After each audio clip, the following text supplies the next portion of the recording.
dari kelompok 6 dengan materi pandangan Islam terhadap zakat dan pajak. Perkenalkan, nama saya Zilga Melodialova dan ini teman saya. Nama saya Haisti Dilondari. Nama saya Iqmal Aditya Permana. Nama saya Selina. Dan saya Sikal Pariwisata Layawan. Pengertian dan fungsi zakat. Secara bahasa, menurut Syahid Sabit, zakat berasal dari kata zaka yang berarti mensucikan. Secara istilah, syara atau zakat ialah suatu nama atau sebutan dari suatu hak Allah SWT yang dikeluarkan oleh seseorang kepada fakir miskin. Adapun menurut Sulaiman Rashid, zakat yaitu kadar harta tertentu yang diberikan kepada yang berhak menerimanya dengan beberapa syarat. Dalam Al-Quran, Allah SWT memerintahkan agar mengambil zakat bagi orang-orang yang memiliki harta. Allah SWT berfirman dalam surah At-Taubah ayat 103 yang artinya, ambillah sedekah atau zakat dari sebagian harta mereka, dengan zakat itu kamu mensucikan, dan berdoalah untuk mereka. Sesungguhnya doa kamu itu menjadi ketentraman jiwa bagi mereka.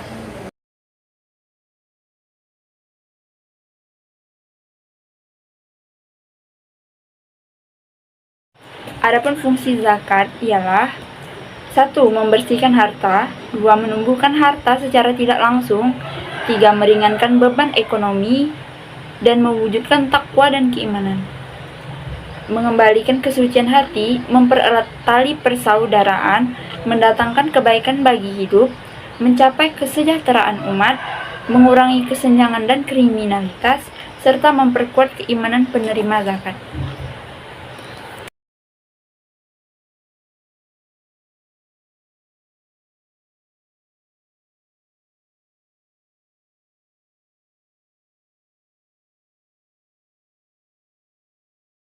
B. Pengertian pajak dan fungsinya. 1. Pengertian pajak. Menurut Sumitro, dalam Winatra Putra, DDK 2016, pajak ialah peralihan kekayaan dari pihak rakyat kepada kas negara untuk membiayai pengeluaran rutin dan surplusnya. Digunakan untuk public saving yang merupakan sumber utama untuk membiayai public investment. Menurut Adriani, masih dalam Winata Putra DDK 2016, pajak ialah iuran masyarakat kepada negara yang terutang oleh yang wajib membayarnya menurut peraturan-peraturan umum, undang-undang, dengan tidak mendapat prestasi kembali yang langsung dapat ditunjuk yang gunanya untuk membiayai pengeluaran-pengeluaran umum yang berhubungan dengan tugas negara untuk menyelenggarakan pemerintahan menurut Undang-Undang Nomor 28 Tahun 2007 Pasal 1. Pajak adalah kontribusi wajib kepada negara yang terutang oleh orang pribadi atau badan yang bersifat memaksa berdasarkan undang-undang dengan tidak mendapatkan imbalan secara langsung dan digunakan untuk keperluan negara bagi sebesar-besarnya untuk kemakmuran rakyat. Adanya fungsi pajak. 1. Fungsi anggaran atau budgetier, yaitu pajak dijadikan alat untuk memasukkan dana secara optimal ke kas negara berdasarkan undang-undang perpajakan yang berlaku, sehingga pajak berfungsi membiayai seluruh pengeluaran-pengeluaran yang berkaitan dengan proses pemerintahan. Pajak digunakan untuk pembiayaan rutin seperti belanja pegawai, belanja barang, pemeliharaan, dan lainnya.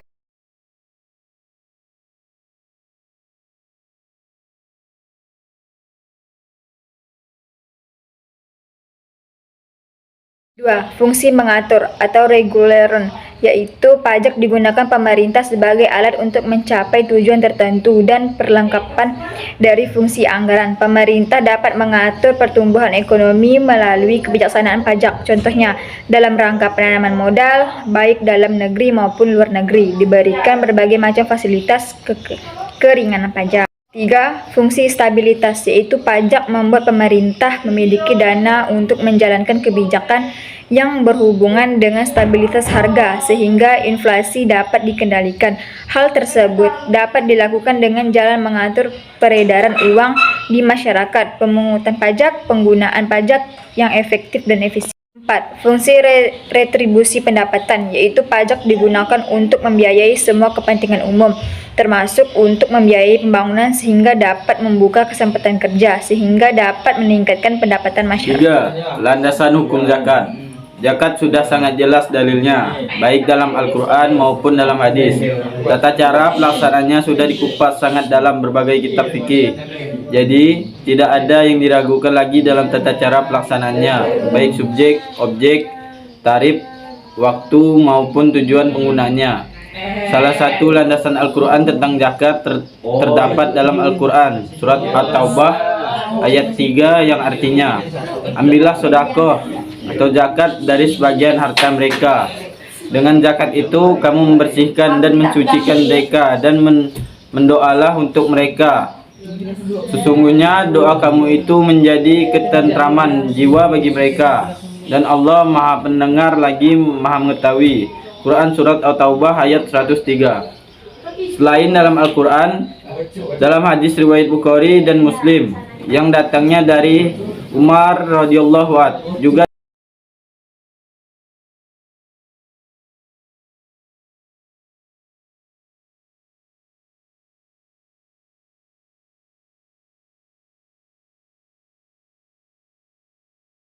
B. Pajak menurut Islam. Dalam Al-Quran yang terdiri dari 30 juz, 114 surah, 74.459 kata, 325.345 suku kata, dan 604 halaman memang tidak ditemukan kata pajak. Karena pajak memang bukan berasal dari bahasa Arab, melainkan berasal bahasa Jawa yaitu ajak, yang artinya pungutan tertentu pada waktu tertentu. Jangankan kata pajak, huruf P saja tidak ada dalam konsonan Arab.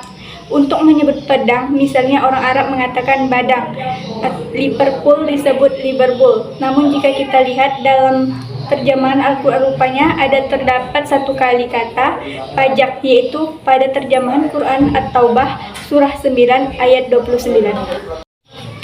Perangilah orang-orang yang tidak beriman kepada Allah dan tidak pula kepada hari kemudian, dan mereka tidak mengharamkan apa yang diharamkan oleh Allah dan Rasulnya, dan tidak beragama dengan agama yang benar, agama Allah, yaitu orang-orang yang diberikan Alkitab kepada mereka, sampai mereka membayar ziryah atau pajak dengan patuh sedang mereka dalam keadaan tunduk. Quran surah At-Taubah surah 9 ayat 29. Kata jizyah pada ayat tersebut diterjemahkan dengan pajak. Lihat kitab Al-Quran dan terjemahan oleh Departemen Agama Republik Indonesia, terbitan PT Syamil Bandung.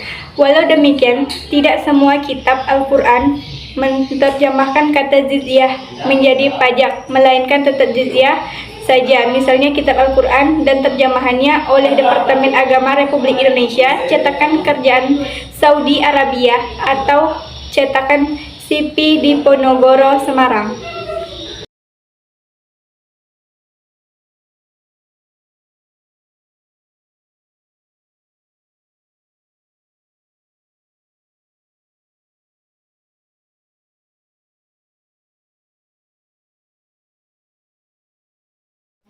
Diperbolehkannya memungut pajak menurut para ulama tersebut di atas, alasan utamanya adalah untuk kemaslahatan umat, karena dana pemerintah tidak mencukupi untuk membiayai berbagai pengeluaran, yang jika pengeluaran itu tidak dibiayai, maka akan timbul kemudaratan. Sedangkan mencegah kemudaratan adalah juga suatu kewajiban. Sebagaimana kaidah usul fikih, malayatimul wajib illa bi fahuwa wajibun. Oleh karena itu, pajak tidak boleh dipungut dengan cara paksa dan kekuasaan semata, melainkan karena ada kewajiban kaum muslimin yang dipikulkan kepada negara, seperti memberi rasa aman, pengobatan dan pendidikan dengan pengeluaran seperti nafkah untuk para tentara, gaji pegawai, hakim, dan lain sebagainya. Oleh karena itu, pajak memang merupakan kewajiban warga negara dalam sebuah negara muslim. Dalam pemungutan pajak ini, negara berkewajiban untuk memenuhi dua kondisi syarat. Yang pertama, penerimaan hasil-hasil pajak harus dipandang sebagai suatu amanah dan harus dibelanjakan secara jujur dan efisien untuk merealisasikan tujuan-tujuan pajak. Dan yang kedua, pemerintah harus mendistribusikan beban pajak secara merata di antara mereka yang wajib membayarnya.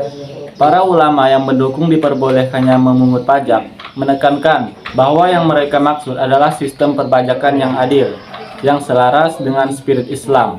Menurut mereka, sistem perpajakan yang adil adalah apabila memenuhi 3 kriteria, yaitu Pajak dikenakan untuk membiayai pengeluaran yang benar-benar diperlukan untuk merealisasikan maqasid syariah. Beban pajak tidak boleh terlalu kaku di hadapan pada kemampuan rakyat untuk menanggung dan distribusikan secara merata terhadap semua orang yang mampu membayar. Dana pajak yang terkumpul dibelanjakan secara jujur bagi tujuan yang karenanya pajak diwajibkan.